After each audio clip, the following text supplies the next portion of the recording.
યુદ્ધ લડાકુ જહાજ આઈએનએસ સુરત આજે સુરતના અદાણી એરપોર્ટ પર પહોંચ્યું છે। 2 દિવસ સુધી સુરતના અદાણી એરપોર્ટ પર આ યુદ્ધ જહાજ રહેવાનું છે। પાકિસ્તાન સામે યુદ્ધની પરિસ્થિતિના અભ્યાસ અંતર્ગત આ જહાજને સુરત અદાણી એરપોર્ટ પર લાવવામાં આવ્યું હોવાની ચર્ચાઓ ચર્ચાઈ રહી છે। ભારતના દરિયાઈ સંરક્ષણ ક્ષેત્રમાં મહત્વપૂર્ણ સ્થાન ધરાવતું લડાકુ જહાજ આઈએનએસ સુરત આજે સવારે સુરતના હજીરા સ્થિત અદાણી પોર્ટ પર પહોંચ્યું છે।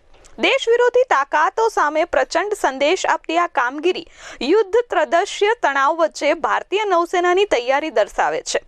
પ્રધાનમંત્રીએ ગયા વર્ષે આઈએનએસ સુરતનું લોકાર્પણ કર્યું હતું અને ત્યારબાદ ગુજરાતમાં આ તેનું પ્રથમ આગમન છે। વેલકમ કાર્યક્રમમાં રાજ્યસભાના સાંસદ ગોવિંદભાઈ ધોળકિયા તથા સુરત કલેક્ટર ઉપસ્થિત રહ્યા હતા।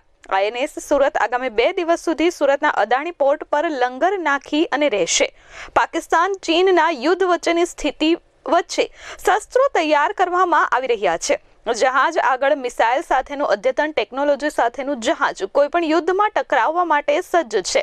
આઈએનએસ સુરતને જોવા મોટી સંખ્યામાં લોકો પણ ઉમટી પડ્યા હતા। Bureau report S24 news Surat.